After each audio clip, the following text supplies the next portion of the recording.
And hello, and welcome to the second episode of the Infinite RPG Road Trip. I'm New Newport, your host, and this afternoon I'm speaking to Paul Mitchener. Hello. Who people who watch the Open Quest videos that I do will also recognise him from that. But this afternoon we're not talking about Open Quest. We're talking about his game, Liminal. So, what is Liminal, Paul? So, Liminal is an urban fantasy game set in the UK. I say urban fantasy because an awful lot of it's actually sort of rural. So it's drawing from sort of local folklore, local myths and legends, and the player characters form a crew who are in touch with the hidden world. They're sort of between the mundane world and this world of weird supernatural goings on. And they deal with cases involving this. Often it's sort of helping people who are caught up with things like that. And like I say, it's fun because you're drawing from lots of local history, lots of local folklore and things like that. Yeah, I kind of call it, especially if people want to see vampires and werewolves and go, oh, that's just vampire and werewolf and what's it? What are those games called? Storyteller. Darkness ones, yeah. Yeah, and it's like, no, it's British folklore. But it's a strange one. Unless you're really kind of like taking notice of British folklore, it's got various different names, like the rural horror thing. Is it the folk horror thing? Folk horror is sort of an element of it. I mean, I don't think it's going to be a horror game. No. Well, it is a bit when I play it. No, there's elements of horror in it. There's definitely elements of horror. Yeah. I mean, like you say, you've got vampires and werewolves. Yeah. Yeah, so it's just like, I suppose it's the best summed up, and I think the reason why it's been quite a big hit. It was big. Paul took it to Kickstarter, and he told me about it because he was working. I thought, what was it? I think it was it Crips and Things that you were helping me out there. You something, and you just said, I'm taking a bit of time off from helping you out because I'm launching this game on Kickstarter. You were sort of taking industrial action when you. Yeah, that's right. Yeah, so what I say is I actually launched Liminal to make money while I was on strike. That's not the whole story, but it's nice. Was that kind of like the push? It was just like, yeah. But it was the push. Yeah. It was the push to get it out there. But so in a development sense, was it a case of something you've been knocking about on your hard drive for a bit? Yeah. You'd kind of brought it, because I remember I've worked with Paul, and we did for D101. We did a series of Fate games. Which have the system name of Fortune. Paul did a game called Hunters of Alexandria, and I did a scenario for that. And so there's a lot of sort of the system sort of set up. That's a sort of your investigators. There's the sort of the horrors and the hidden world of the ancient world of vampires and lamias and mummies there that exists alongside the mortal world, and there's a lot. I found there was a lot of sort of parallels between the two games. Oh yeah, I mean, Hunters of Alexandria is definitely a cousin to it. It's almost a precursor to it, really. And there's a little vampire game that I noticed that you did. Was it for Game Chef or? Yeah, there was the Game Chef one. Oh, what was that called? It was a vampire game. Yeah, it was something like it was Until Sunlight or something like that, wasn't it? And that's where suddenly we get away from the fate mechanics, and it's 2d6. Yeah. So I kind of seen this one develop. Yeah, I mean, anyone who's sort of been looking at a lot of my games, you can definitely it's quite easy to trace paths from one game to another. Yeah. It sounds like you've been doing that. Yes. Well, it's something I habitually do, because when I was a kid, as well as going to the library to hunt down the latest Michael Moorcock books and whatever fantasy books took my fancy, I also sat there with the Guinness Book of Records Rock Family Trees, if you remember that big hefty tome. It was like an encyclopedia, and you flick it open and there's a page called Prog Rock, and it shows how all the prog rock bands share members. So I do the same family tree, haven't you? That's right. So I do the same with RPGs.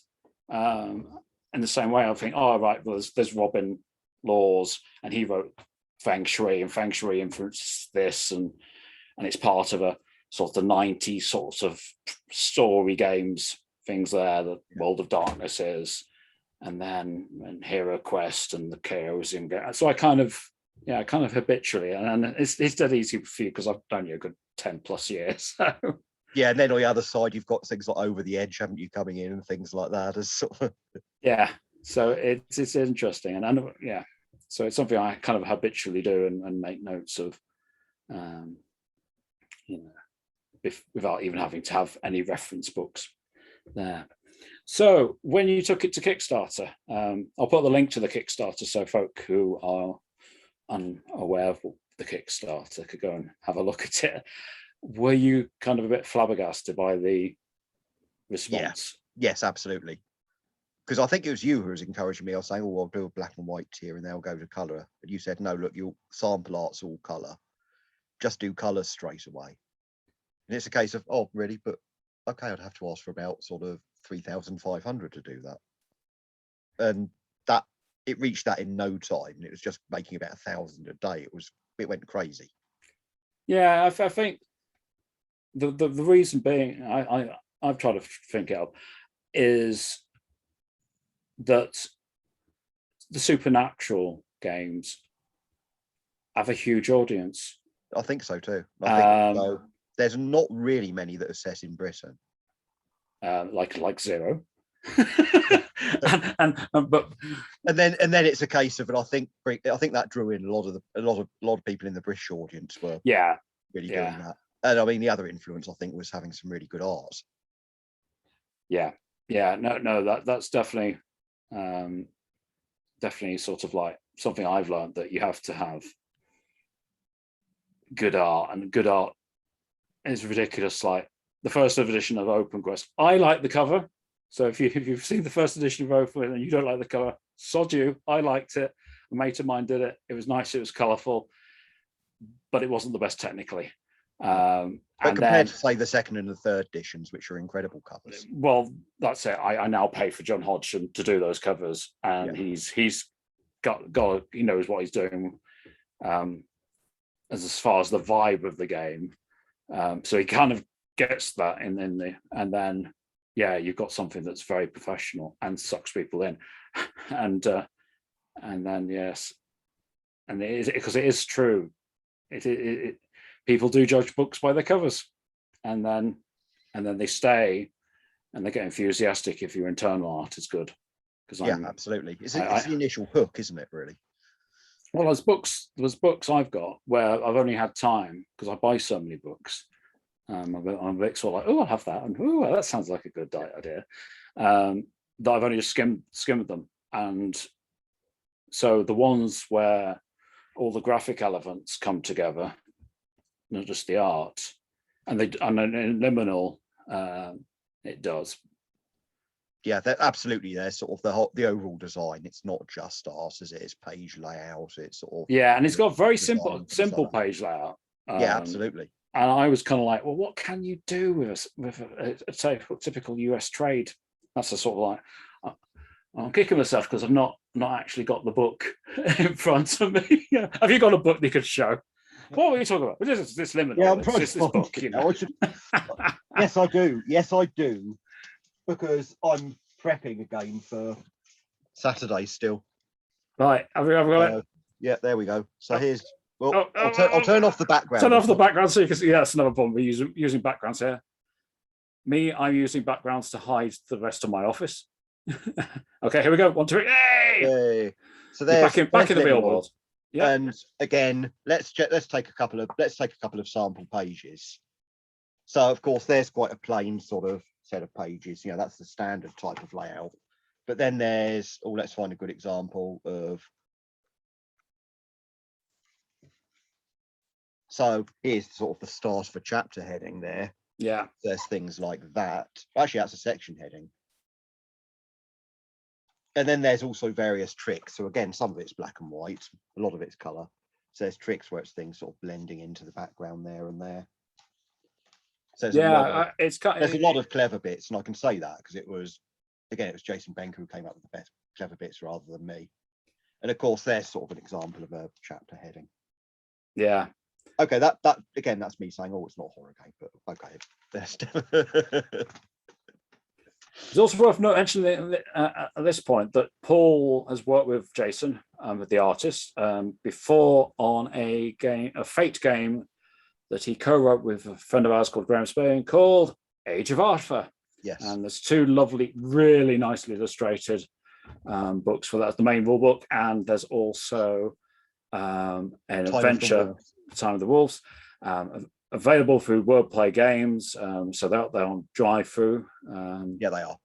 And they're both really glorious. Jason actually periodically, every now and again, will do an art exhibition using the Age of Arthur. It's well worth actually following Jason on Twitter or something like that if you're a Twitter person, because he does put a lot of art out there. Yeah. So I wasn't his biggest fan initially, because it's a lot of his work initially came across as a style of art which I hate, called photo bashing, where you take a photograph and you just scribble on it and filter it, and then through Twitter he actually did a breakdown of how he uses photographs as reference, and he doesn't do that at all. It's all painted, and it's all using small bits. It was really quite interesting. The reason why I'm such a horrible art snob is because my grandfather was a senior lecturer at a local art school, and my mother was an artist, and my brother is. So half of my family, I've kind of got it from there. Yeah, you don't want to go around an art gallery with my mum. It's not very pleasant. Is it an art critic tour? Yeah, with Venom, and going to my brother's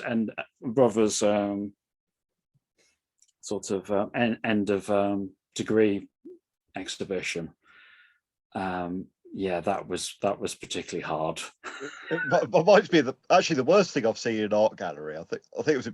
It was in Paris. I was going around the Impressionist Museum, Musée d'Orsay. Right. And there was this group of tourists who had a tick box. They had a list with ticks next to it.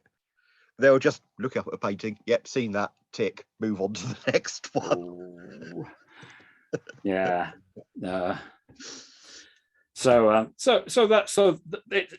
Liminal is very much sort of driven by the art. If you're wondering why, one of the things the Kickstarter did is that it did produce a series of what we probably call splat books. There's a book about vampires, the magicians, werewolves, fairy. Was it? Yes, fairies one. We're calling the fairy or the fae. There's one about Newcastle, London. I'm meant to be doing a small book of adventures. Which we'll talk about later. There's a general adventure book, and then there's a general sort of list of locations book, just expanding the geography of the main. But they're slowly coming because one because some of the art writers need to pull our fingers out, but also because Jason is working on these full color glorious pieces. So yeah, absolutely, and he is meticulous. So it is coming. So that's the thing. I think it's worth the wait. Yeah, definitely. I got PAX. Is it PAX Londinium?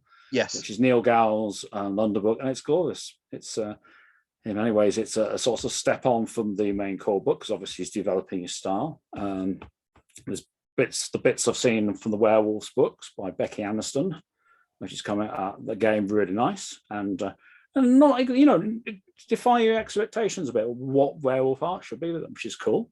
Absolutely, yeah. And I've not seen anything for your fairy book. Sorry, can I call it the Fae book? Because I think the full name would be Fairies and Folklore. Called the book. Right. So that book, I think there's a lot of things about Fae. There's also things about other folkloric creatures. So, for example, there's a section on Selkies. Right. Yeah. Well, I've got a particular take on Selkies in the book.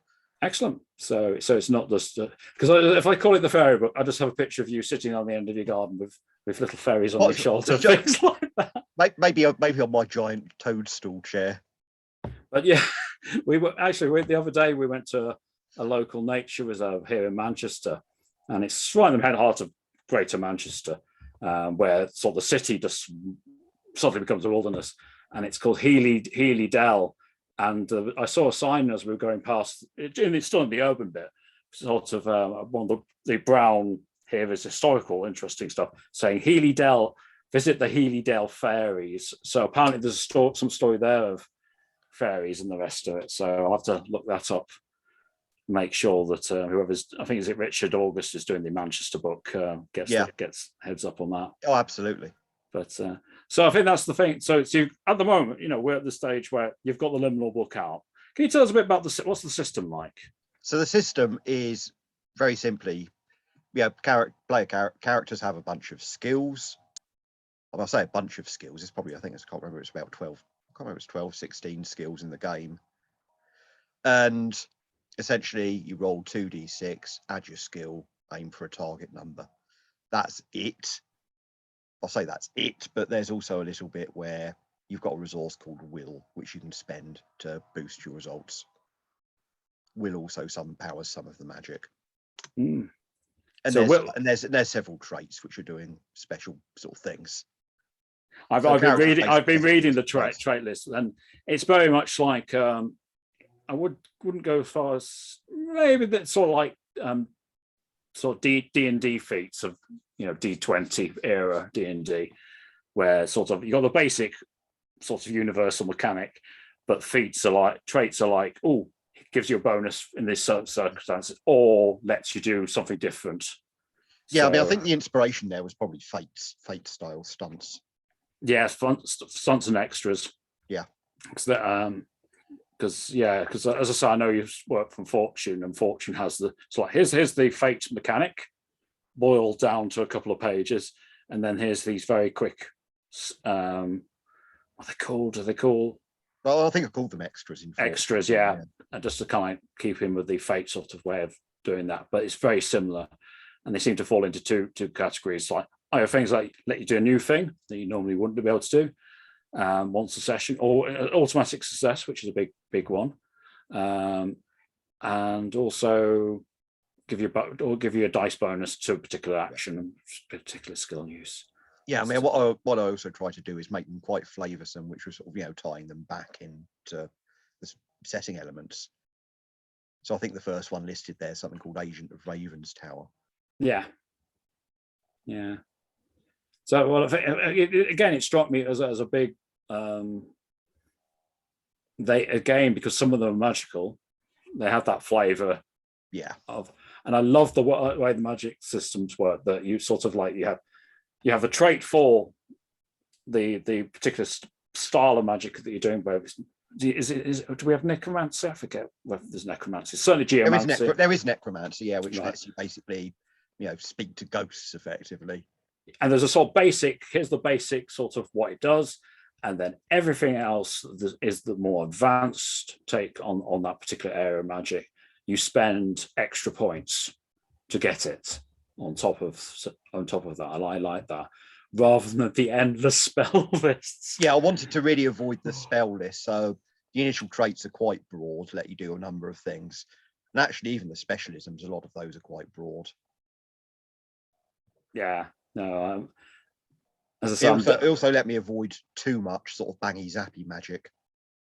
Yeah, which is not in genre, really. Yeah, definitely not. Yeah, there's definitely sort of like, again coming from the sort of fate angle of things, and also sort of Moo Powered by Apocalypse games. It's kind of what I like, and I kind of like Liminal. For me, it's my favorite sort of narrative system that doesn't scare people who are more fans of traditional games. Because if you get somebody who's a big fan, I like old role-playing games, you just say, oh, it's like Traveller. Yeah, absolutely. You pick a concept that's like a career, and you just roll 2d6. Choose whether it's like Traveller or like Apocalypse World, depending on that's right. And if you've got somebody who's Apocalypse, you're rolling 2 dice, and like the traits are like moves. And I must say, we the first time I played it, I threw myself to the wolves a bit. I had 6 players, wow. All of different abilities. I think we even had somebody who never role played before, but just liked the idea and came along. I've had that a few times actually in Liminal games. Yeah, and it's a common one. and it just worked brilliantly. And this group of strangers, and it worked up to such a not a frenzy, but sort of the energy of the table worked up just so well. We ended up sort of one of the players saying, "Right, we're having a seance. Everybody hold hands." and they're all holding it. And afterwards, because Paul was there, this was one of the Go Play Manchesters that I run. Yeah, you told me about that. That's right. Yeah, you were there. I ran over and I said, "Wow, that was just brilliant." Because yes, because I think that one I was running actually Hunters of Alexandria, funnily enough. Because I think that the worry I had with it is sort of like the system is kind of very not bare bones, but it's you have to grok it a bit. Yeah. And I was a bit sort of like, and I think some people who analyze it too much kind of goes right. We have what's happening with armor? Why is there nothing about armor? Why we've got guns, we've got clubs, and I got damage ratings, but where's the armor? And I think it's mentioned once, and the sort of for bulletproof vests for the police. Yes, and it is because people in Britain, where it's we don't go around carrying weapons. It's perhaps some of the criminals have guns and knives, but they're the exception, and nobody wears armor. Nobody wears body armor. So it's sort of, there's the game only deals with what it needs to. Yeah, absolutely. It's sort of kind of, I wouldn't call it quite minimalist, but it is, isn't it? Really? Yeah, it's sort of fiction minimalist. If it's not in the fiction, it doesn't bother it. And I was worried about people kind of picking that apart, because I've done that. I presented things really like that before. And people then go, "Well, what about this?" And you kind of, in those cases, I go, "Look, you find it in the big rule book." I knew that I didn't have. And then there was the whole sort of concept that the characters are in this sort of magical but yet mundane sort of world. Here's the evidence. You can go down the pub, and the pub's also sort of a bit halfway in every single game I've run during lockdown, there's been a scene where the group went down the pub. Well, they'd be quite happily role playing being in a mundane pub for half an hour. That's all right. Yeah, I shouldn't have worried about that. And then you could just bring in the fact that there's in this particular pub, it's which is in the venture that I write. It's the kind of like the crew's because every adventurer is a member of a crew, and they have assets. And my crew have their house where they live is slightly magical, a bit weird, but they also have a pub that's where brilliant called the Heart, which is actually a real pub down the road, just around the corner. Cool. Yeah, that's the other fun thing. You start doing that and using real locations and adapting them a bit. So suddenly, and this is so as you can tell, I'm explaining suddenly, and people were picking up on that, and it's not a big deal, and it's familiar, and you can bring in the sort of weirdness, and even that makes sense to them. Yeah, and suddenly they sort of say, I think it seems to be really easy for people to connect with it, doesn't it? I think there's a shared thing that people go, especially of role players with their imaginations on fire, that when they go somewhere, I don't know about you, but I've spent ages going around to stately homes, castles, yes, and populating those places with imaginary characters. And what's that? What that? You don't need the guidebook to explain what's going on with that strange grate in the courtyard, of course, because that's the entrance to hell. Yeah, absolutely. And that forest over there, that's where the king of the elves lives. And because we do actually have, there's an old tradition of folklore of various weird stuff. I must admit, I'm looking forward to reading your book, because I don't know, what's it called? The Selkies? Yes. I have no idea what those are, but I've come across them briefly in some old D&D book. But that would be an American take, or the horrible fake the D&D talk, which is it makes it completely its own thing, doesn't it? Yeah. So yes. So I mentioned crews basically. What other sort of parts of the game setup have you got? Crews are sort of, as I say, you have this idea that all the adventurers have a common organization, which is them and their mates, basically, or their little work group. Yeah, and then there's, I mean, the other big part of the setup, I suppose, is sort of there's various factions that play in the hidden world. So, you know, for example, there's the Council of Merlin, who are, I suppose, posh boy mages. That's probably the best way of putting it. Yeah. Do they actually have I've not really grasped it. So they actually have a legitimate sort of path back to Merlin himself? They do. But of course, the requirements to be a full member is, I think, donation of £500,000 to that, to the organisation. They only went, I think, allowing women to be members in the year 2000 and so on. So is this sort of like one, because I remember seeing this in Unseen Armies, the factions in there, because the whole game was all about magic. Yeah.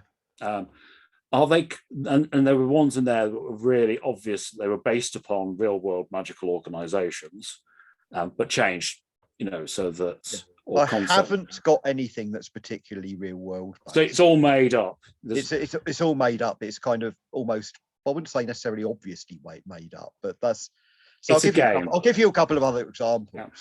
So, I mean, some of the examples of the big fairy factions, you know, the huge fae. So one of them's the Queen of Hyde Park, who almost rules over, at least theoretically, all of the fae in the south of England. Right. You've got a north-south divide already. There is a north-south divide. There's also Mother Seven. Beware of Mother Seven. Right. Because that's the so. But the vampires are strange. So of course the vampires are. There is an organisation, the Sodality of the Crown. They believe, and again, they're very outdated. They're thinking a few hundred years ago. So they're thinking, you know what we'll do?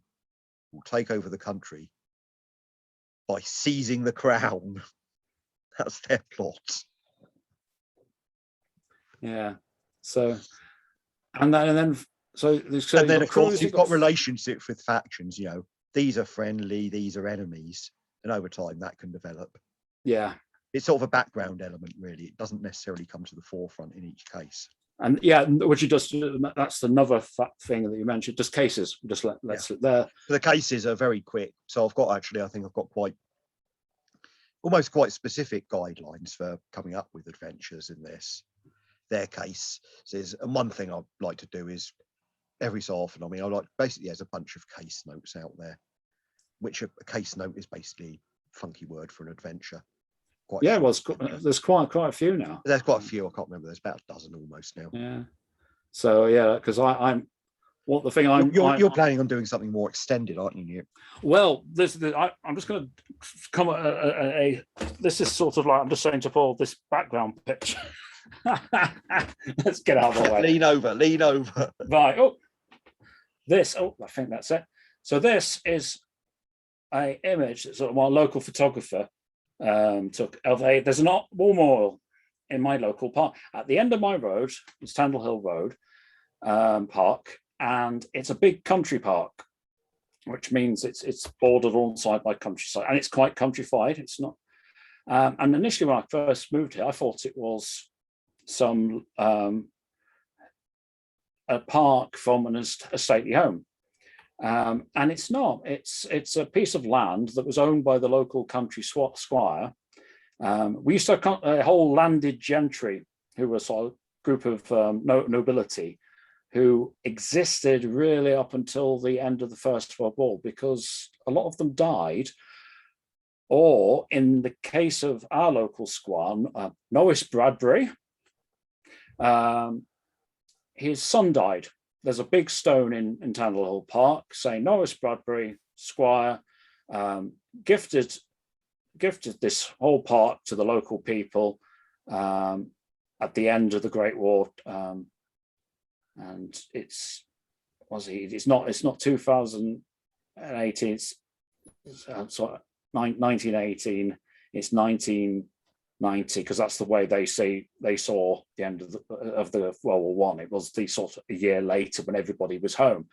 Yeah. But so there's this part, and that's the war memorial that they put up, the reason why it is bonkers. It was a lot better shape up until about, I think they gave up in the 60s. It used to have plaques with all the names of the dead on the front of it, and it had angels with trumpets or statues. But because it was made out of metal, local, and it's in the middle of nowhere, it really is in the middle of nowhere. Local hooligans nicked it all. But it's a nice image there with the full moon at the top of it, and you can just behind it see. I think that's more Manchester way, because this is one of the big hills. And I'm writing a sort of adventure pack based around this park and Alexandria Park in Oldham, which is really quite weird and strange. I've never lived anywhere that's had a sort of strange and weird parks as where I am in sort of Oldham at the moment. There's another park called Daisy Nook that has used to have canals running through it, but it doesn't now. But it just has bits of the concrete beds and little bits of tap canal just in the middle of nowhere, surrounded, water, and then it's back to being grass and stuff. And it's these very strange places. So my imagination has gone wild. I used to walk the dog until it got too big and too threatening to the locals down at Tandle Hill. So all these strange things that are hidden out there, the Green Man, because there used to be a Green Man statue out there. And I've already run a couple of adventures, but the idea is I'm going to write a sort of sandbox for it. And around that, probably have a few case files using the format that Paul has already established as sort of like ready-made sort of inspiration. But you can just sort of wander into the park and encounter weird stuff and let things. Yeah, and that type of thing does really set the imagination running, doesn't it? When you're in the right mode. I mean, these canals. What's the meaning of that? Yeah, and why are some bits got water? Some bit there and some not. And some not. Then again, this war memorial. Yeah, does that mark a geomantic node? Is there some sort of guardian spirit watching over the dead? There's all sorts of things. There is a backstory again, completely made up, which I won't go into now because we're running a bit low on time. But and I'll let Paul know because he's going to be editing it. Perhaps we'll have a bit of a chat nearer to release about it. Yeah, definitely. Explain. But I'm doing, so that's what I'm doing there. So that's sort of like the adventures and yes. So before we move on a bit, so you've got this sort of the main rule book. You've got the case notebooks, case notes, which are these sorts of small PDF adventures. We've got Pax Lundium. So if you want a source book and sort of venture ideas and NPCs by Neil Gold, that is out now. It's worth noticing if you've not come across Liminal before, it's available in PDF form via drive-through. Yeah. But you also publish via Modiphius. Yes, I've got a partnership with Modiphius where they're distributing the physical book. I mean, you can also buy PDFs from them if you want to. Yeah, so that's how you get hold of it. And yes, so also it's worth noting as well, Paul ran another Kickstarter earlier this year.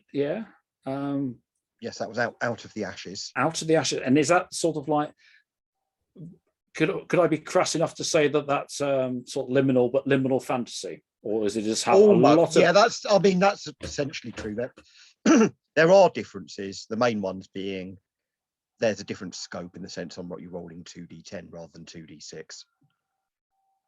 Because you got to, I found there's some what I'm working on that 2d6 with a +2 modifier for traits. It's huge, yeah, exactly. Yeah, it's fancy. You want a little bit more of the 0 to hero element. Yeah, you don't have to do that, but so basically opening up a bit allows a little bit more of that.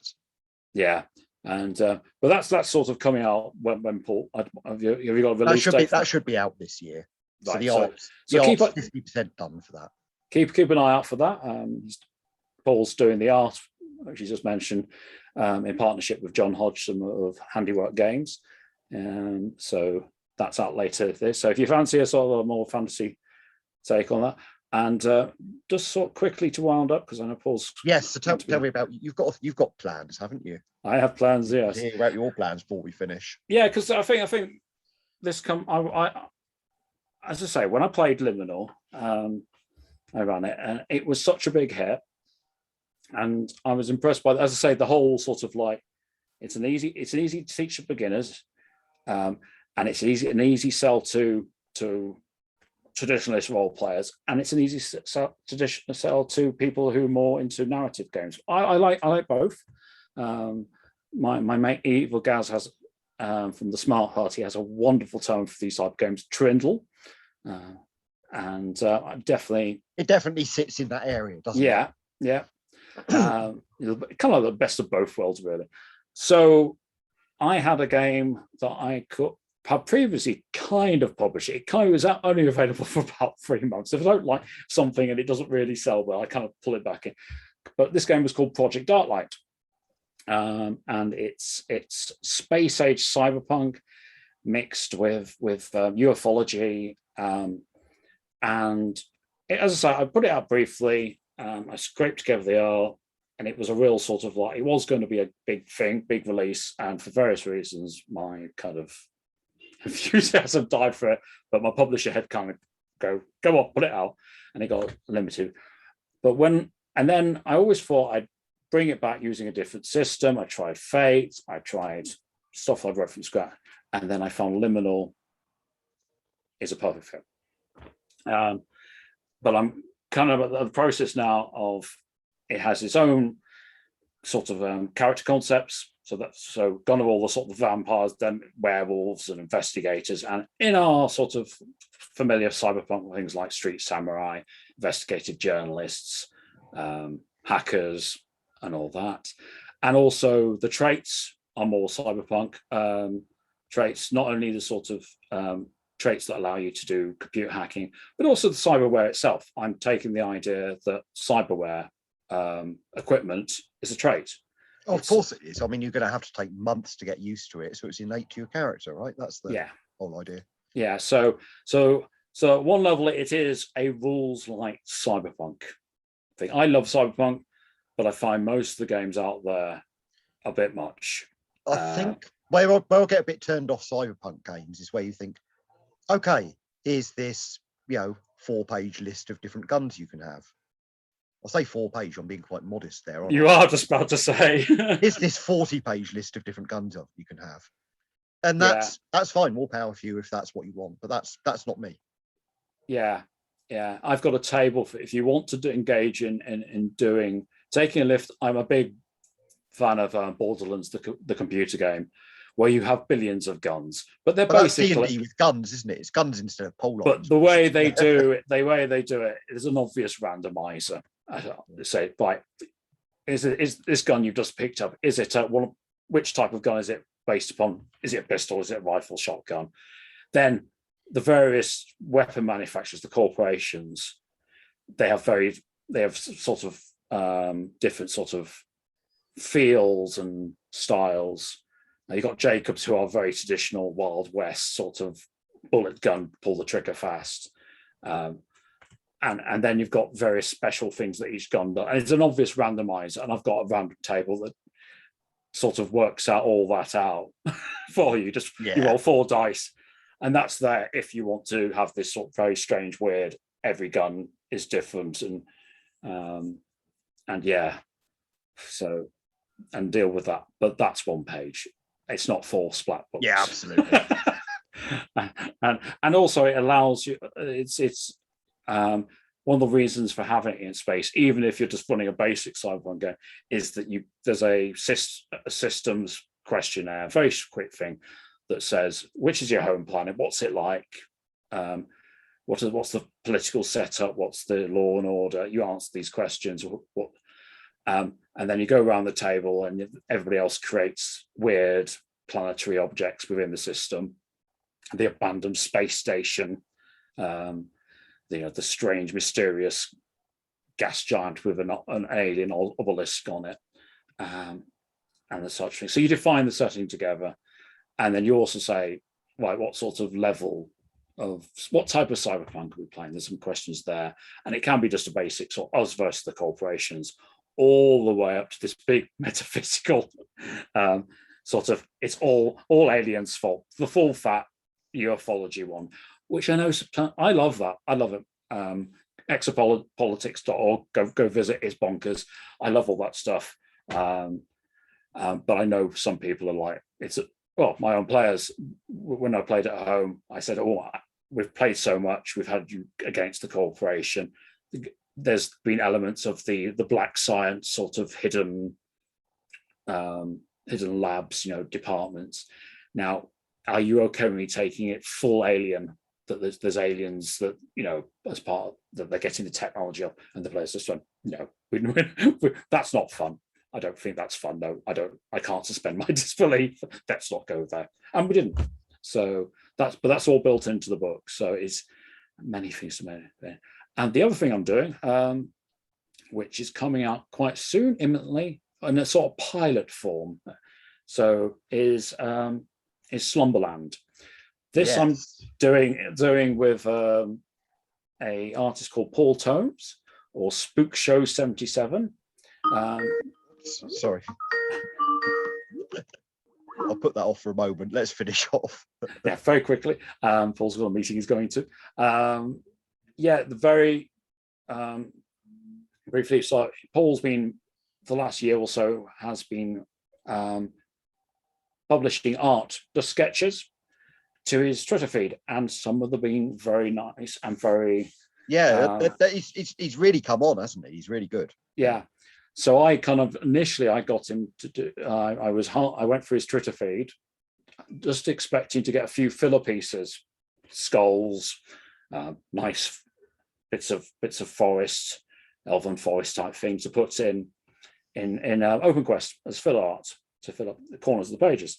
And what I found was some pretty fully realized character pieces. He's very modest and says he's not good at characters, but his scene and composition's good. And I suddenly found that I had about 70 odd pieces, and this story emerged. And Paul's down the Peach District, I'm in the Pennines, but very similar sort of landscape of hills and dark forests. And Slumberland is basically the mythic Pennines.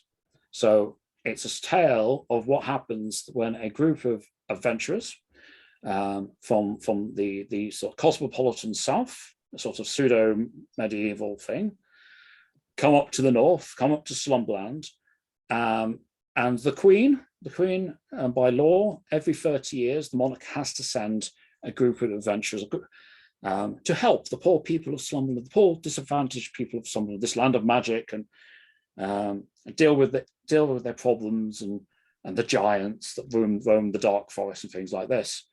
And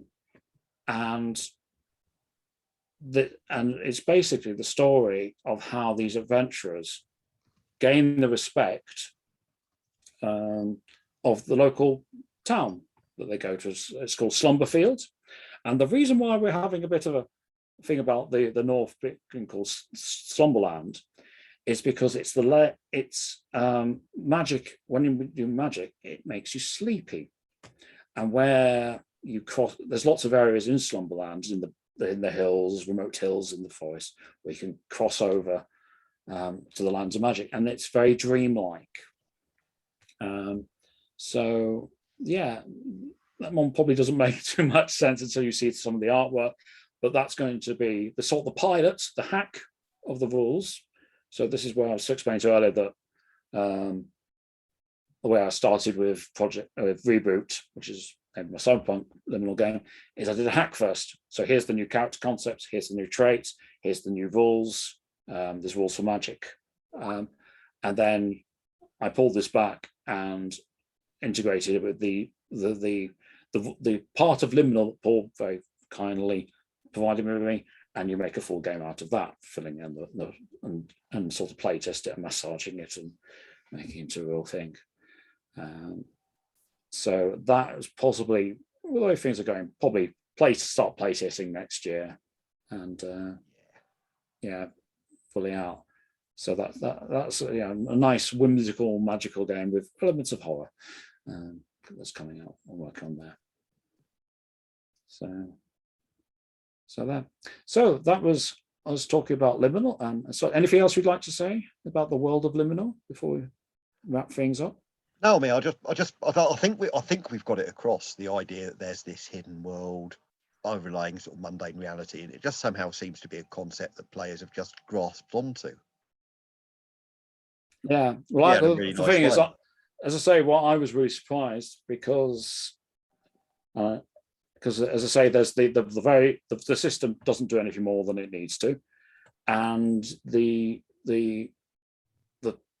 it's only a 200 pages sort of trade paperback. It's not very big. I can tell you exactly. So it's this thick. Yes, go on. I'll give you an exact page count. I know it's bigger than you think. Actually, it's 284 pages. So it's nearly 300. Okay. But that's sort of rules and setting, all crammed in there, plus copious amounts of art. To be fair, 5 of those pages are lists of Kickstarter backers. So, but I've dealt with sort of, I'm one Galant for. But it's not a huge book. No, and kind of you have the dual one. Here's a new system. Here's a new setting, and kind of getting players on board with that. But Liminal, they were just, and somehow easily graspable, isn't it? The whole thing. Yeah. But there we go. Okay, thanks very much, Paul. Okay, thanks you. Thanks for having me on. Okay, take care. Okay, you too. Okay, bye.